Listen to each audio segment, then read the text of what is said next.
తిరుమల లడ్డూలు కల్తీ జరిగిందా లేదా? తిరుమల లడ్డూలు రసాయనాలు కలిశాయి అని అటు కూటమి పార్టీలు ప్రచారం చేస్తున్నాయి. వైఎస్ఆర్సీపీ పార్టీ కార్యకర్తలు వాళ్ళ నాయకులు అసలు తిరుమల లడ్డూలు కల్తీ జరగలేదు అని అంటున్నారు. ఎవరి వాదనలో ఎంత నిజం ఉంది? నేను ఒక వీడియో ఒకటి చూశాను, సోషల్ మీడియాలో వైరల్ అవుతున్న వీడియో. TV5 మూర్తి గారు మాట్లాడిన మాటలకి ఒక అతను సరైన కౌంటర్ ఇచ్చాడు. ఆ సోషల్ మీడియాలో వైరల్ అవుతున్న వీడియో మీ అందరికీ కూడా చూపిస్తాను. ఎందుకంటే ఈ రసాయనాల గురించి ఖచ్చితంగా తెలిసిన వాళ్ళే దీని గురించి కరెక్ట్గా అనాలిసిస్ చేయగలరు. మూర్తి గారికి కౌంటర్ ఇచ్చిన వ్యక్తి ఈ యొక్క రసాయనాలు కలిశాయా లేదా అనే దానిపైన చాలా స్పష్టంగా ఆయన మాట్లాడుతున్నాడు. ఎందుకంటే కెమిస్ట్రీ తెలిసిన వాళ్ళు, కెమికల్ ఇంజనీరింగ్ చేసిన వాళ్ళు ఈ రసాయనాలపై ఖచ్చితంగా వాళ్ళకి అవగాహన ఉంటుంది. తిరుమల లడ్డూలో కల్తీ జరిగిందా లేదా అనే దీనిపైన CBI నివేదిక కూడా ఛార్జ్షీట్ దాఖలు చేయడం జరిగింది. ఆ నివేదికలో జంతువుల నుండి తీసిన కొవ్వు కలవలేదు అని అన్నారు. NDDP రిపోర్టు ఏదైతే నెయ్యి తిరుపతికి వస్తుందో నేషనల్ అక్రిడేషన్ సర్టిఫికేట్ అనేది తీసుకొని వస్తారు.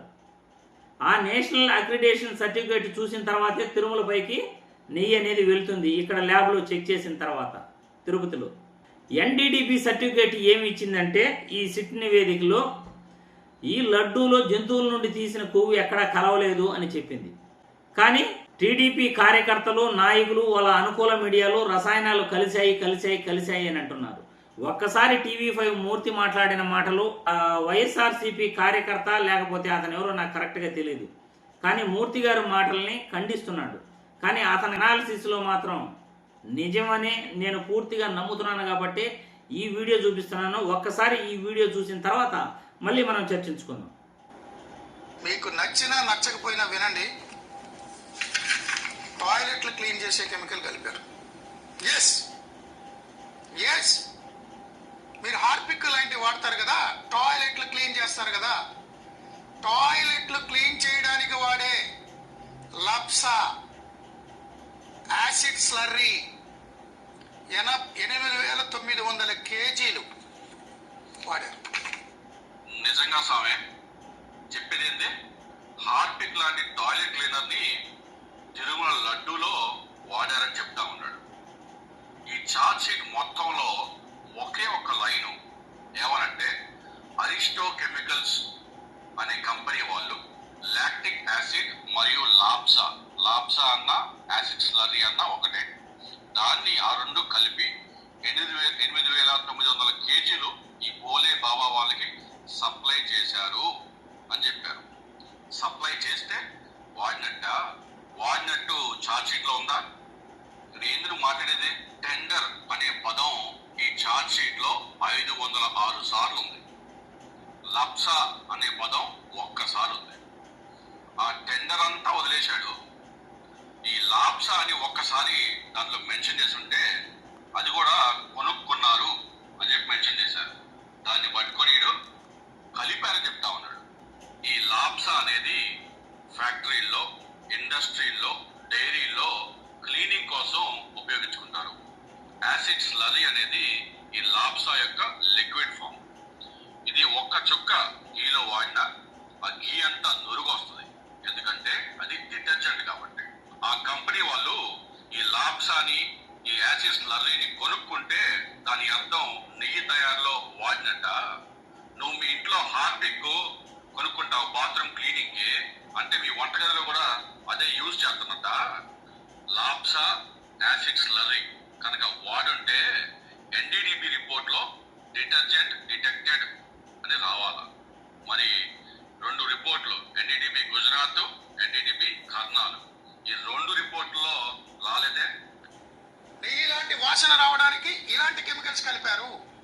నెయ్యి స్మెల్ రావడానికి దీన్ని ఉపయోగించారు అని చెప్తా ఉన్నాడు. నెయ్యి స్మెల్ కాదురా, కెమికల్ స్మెల్ వస్తుంది. నీ TRP కోసం ఆ శ్రీనివాసుడు లడ్డు ప్రసాదమే దొరికిందా నీకు? చూశారుగా, కెమికల్ గురించి తెలిసిన వాళ్ళకి ఇదంతా కూడా క్లియర్గా తెలుస్తుంది. అతని వీడియోలు కొన్ని చూశాను నేను. అతను వాడే భాషను మాత్రం నేను ఖండిస్తున్నాను. అలాంటి భాష వాడటం ప్రజాస్వామ్యవాదులు ఎవరు కూడా దాన్ని ప్రోత్సహించరు, ఆయన వాడే భాష. కాకపోతే సబ్జెక్ట్ పరంగా ఆయన చెప్పిన మాటలైతే వాస్తవం. ఎందుకంటే కెమికల్ గాన లడ్డులో వాడితే ఖచ్చితంగా కెమికల్ వాసనే వస్తుంది. షార్ట్ షీట్లో ఈ ఒక్క పదం కెమికల్ గురించి, లాప్సా గురించి ఒక్కసారి వాడారు. కానీ టెండర్ అనే పదం దాదాపు కూడా 500 సార్లు వాడారు. ఆ టెండర్ అనే పదాన్ని వదిలేసి నువ్వు కెమికల్ పదాన్ని నువ్వు గట్టిగా పట్టుకున్నావు. కెమికల్ కొన్నంత మాత్రాన వాళ్ళు లడ్డుకు సప్లై చేసినట్లా, లేకపోతే నెయ్యిలో వాడినట్లా కెమికల్ని. కెమికల్ కానీ నెయ్యిలో కానీ వాడితే ఖచ్చితంగా కెమికల్ కంపు వస్తుంది తప్పనిచ్చి నెయ్యి సువాసన అనేది రాదు. ఎందుకంటే రసాయనాలు ఖచ్చితంగా మనం వాడే నీళ్ళల్లో కూడా ఉన్నాయి. నీళ్లు కూడా H2Oనే. మనం తీసే గాలి కూడా రసాయనమే. మనం వదిలే కార్బన్ డైఆక్సైడ్ కూడా రసాయనమే. NDDB రిపోర్ట్లో ఎక్కడ కూడా నెయ్యిలో కలిపారు అని ఎక్కడ రిపోర్ట్లో లేదు. అలా కలిపుంటే ఖచ్చితంగా అది కెమికల్ వాసన ఖచ్చితంగా వస్తుంది అని ఆ కుర్రాడు చెప్తున్నాడు. ఎందుకంటే ఆ వ్యక్తి మాట్లాడిన మాటల్లో అబద్ధం అనేది ఎక్కడ లేదు. మనం కొనుక్కున్నంత మాత్రాన, ఒక కంపెనీకి ఇంట్లో ఆర్పిక్ కొనుక్కున్నంత మాత్రాన దాన్ని టాయిలెట్కే వాడతాం తప్పనించి వంటకు వాడం. ఆ కంపెనీ వాళ్ళు క్లీనింగ్ కోసం ఆ కెమికల్ కొనుండొచ్చు, దాన్ని వాడారు అని ఎలా చెప్తారు? ఇప్పుడు షార్ట్ షీట్లో కూడా దాన్ని వాడారు, ఆ కంపెనీ వాడింది అని చెప్పలేదుగా. వాళ్ళు కొనుగోలు చేశారు, ఇన్ని కేజీలు కొనుగోలు చేశారు ఆ కెమికల్ని అని చెప్పారు. వాడారని ఎక్కడైనా షార్ట్ షీట్లో చెప్పారా? మరి టాయిలెట్కు వాడే కెమికల్, హార్పిక్ లాంటి కెమికల్ లడ్డూలో కలిసిపోయింది అని చంద్రబాబు అనుకూల మీడియా విష ప్రచారం చేస్తూ ఉంది. అలా కలిసింది అని మీరు అనుకుంటే, NDDB రిపోర్ట్లో అలా కలిసింది అని గాన ఇచ్చునుంటే, షార్ట్ షీట్లో నెయ్యిలో కలిపారు అని గాన చెప్పునుంటే ఖచ్చితంగా మీరు కేసులు పెట్టచ్చు. మీకు కేసులు పెట్టే దమ్ముందా? లడ్డూలో రసాయనాలు కలిశాయి, కలిపారు అని మీకు కేసులు పెట్టే దమ్ముందా? ఇలా మీడియాల్లో మాట్లాడటం తప్ప మీరేమీ చేయలేరు. ఎందుకంటే వైవి సుబ్బారెడ్డి గారు గాన సుప్రీంకోర్టుకు గాన వెళ్లకుండా ఉండుంటే ఈ పాటికి జగన్మోహన్ రెడ్డి మెడకు ఈ యొక్క తిరుమల లడ్డీ కల్తీ కేసుని చుట్టేసి ఉండేవాళ్ళు.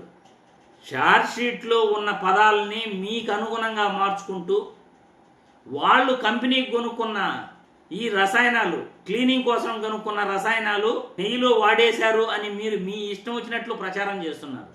ఎక్కడ కూడా నెయ్యిలో ఆ రసాయనాలు కలిశాయి అని CBI రిపోర్ట్లో లేదు. కానీ వీళ్ళ ఇష్టానుసారంగా వీళ్ళే అనుభవించుకొని ప్రజలపై రుద్దేసే కార్యక్రమాన్ని చేస్తున్నారు. ఖచ్చితంగా శిక్షకు అర్హులు ఈ మూర్తి గారు చేసే విష ప్రచారం ఖచ్చితంగా ఈయన శిక్షకైతే అర్హుడే. ఇలాంటి విష ప్రచారం చేసి హిందువుల మనోభావాలు మరియు తిరుమల వెంకటేశ్వర స్వామి భక్తుల మనోభావాలను అయితే ఖచ్చితంగా దెబ్బతీస్తున్నాడనే మనం చెప్పుకోవాలి. లేని పదాలను వాడేస్తూ, జరగని దానిని జరిగినట్లు చూపిస్తూ, CBI చెప్పని దాన్ని CBI షార్ట్ షీట్లో వాళ్ళు వాడకూడని పదాలు కూడా వీళ్ళు వాడేస్తూ, బోలేబాబా డైరీ పైన వాళ్ళు ఎంక్వైరీ చేశారు. వాళ్ళ ఎంక్వైరీలో చేసి వాళ్ళు క్లీనింగ్ ఆయిల్ కొన్నట్టుంది, నెయ్యిలో వాడారు అని ఎక్కడ CBI చెప్పలేదే. కొన్ని NDDB రిపోర్ట్లో ఎక్కడ కెమికల్ వాడారని కూడా లేదే. మరి ఎందుకు అబద్ధాలు ప్రచారం చేస్తున్నారు అని ఈ వీడియో ద్వారా తిరుమల లడ్డు కల్తీపై చంద్రబాబు గారిని, చంద్రబాబు అనుకూల మీడియాను ప్రశ్నిస్తున్నాను. ప్రజలు మీ అభిప్రాయాలను కామెంట్ల రూపంలో తెలియజేయగలరని వీడియో ద్వారా కోరుతున్నాను.